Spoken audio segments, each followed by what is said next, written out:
Hi, I'm Ken.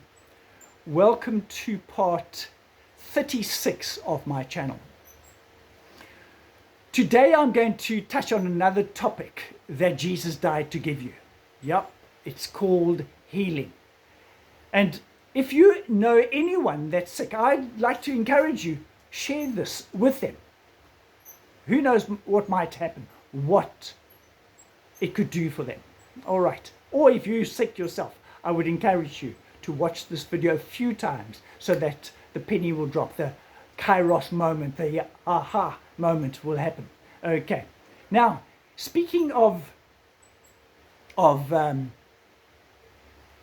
the issue of healing, it's important that you understand that God operates in a different economy to that with which we operate. Our economy is restricted to time and space. God is not restricted to time and space. I'm going to read from Isaiah 46, verse 10 and 11. Listen to this. This is how God's economy works. He says this, declaring the end from the beginning, and from ancient times, the things that are not yet done. In other words, your healing. All right. If you're sick, not yet done. Saying, my counsel shall stand, and I will do all my pleasure.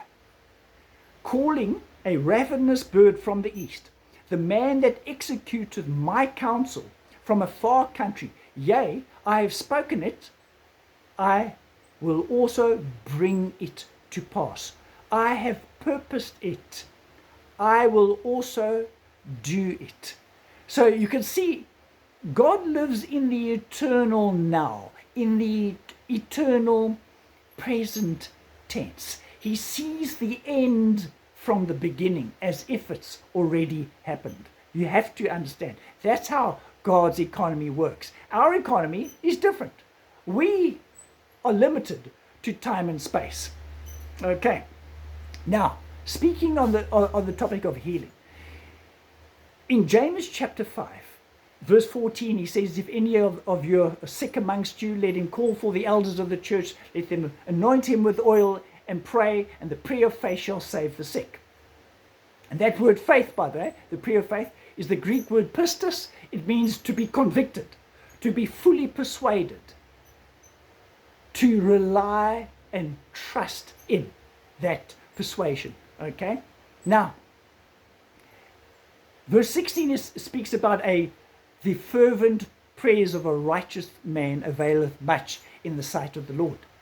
However, verse 17 and 18, in the context of praying for the sick, he uses the prophet Elijah as an example of prayer. Listen to this. Sorry. Oh boy. Listen to this. Elijah was a man subject to like passions as we are. So in other words, he was a normal human being. He wasn't superhuman. He was a normal human being, just like you and I are. And he prayed earnestly that it might not rain, and it rained not on earth by the space of 3 years and 6 months. And he prayed again, and the heaven gave rain, and the earth brought forth her fruit.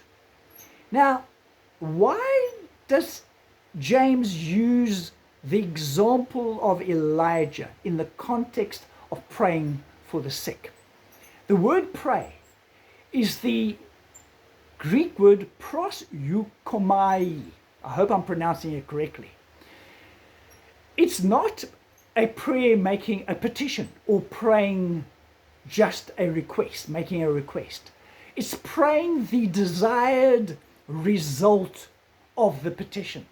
It's the only way I could illustrate it is the difference between being reactive versus being proactive. You know what proactive is? We all do.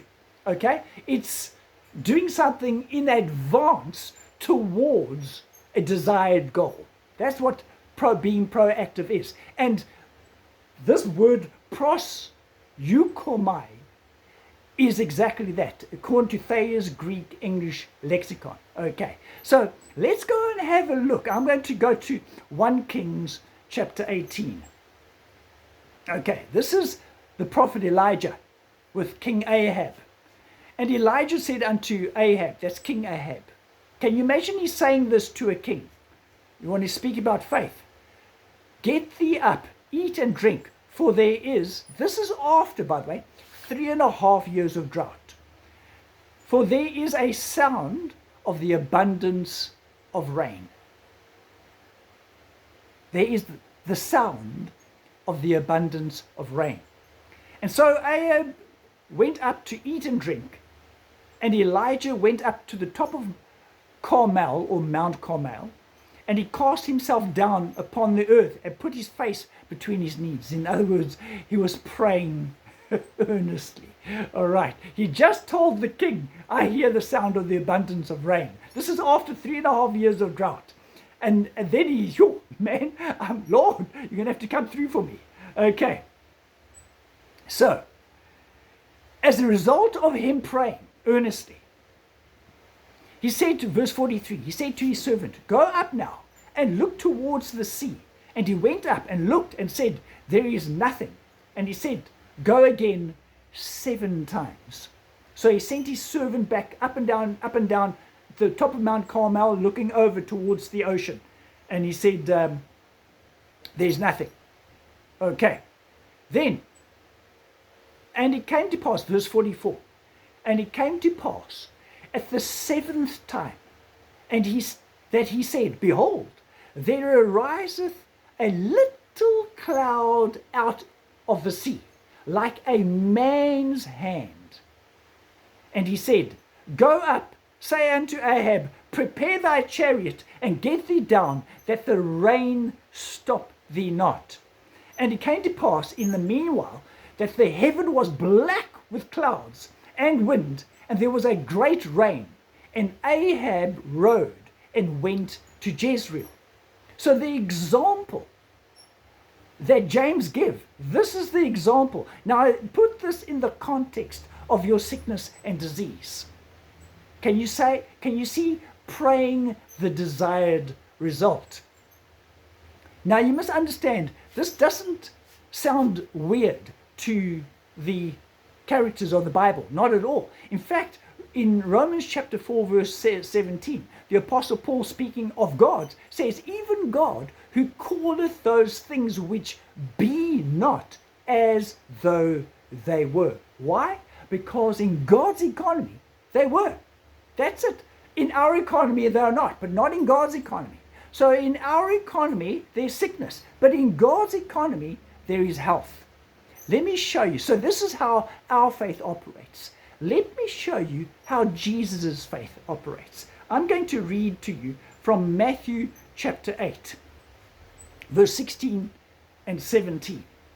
When the even was come, they brought unto him many that were possessed with devils, and he cast out the spirits with his word, and he healed all that were sick, that it might be fulfilled, which was spoken by Isaiah the prophet, saying, himself took our infirmities and bare our sicknesses. Now, you must understand something. In Hebrews chapter 10, it quotes Psalm 40, where Jesus, operating his faith, says this in Psalm 40, lo, I come to do thy will, O God. It is written of me in the volume of the book. Okay, so Jesus came, born of a woman, God incarnate, God with us, manifest in the flesh, to do the will of the Father, according to the volume of the book. It is written of me.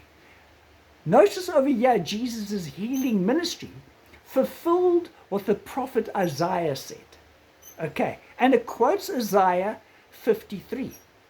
However, Isaiah 53 is speaking about Jesus' crucifixion. And I'm going to read it to you.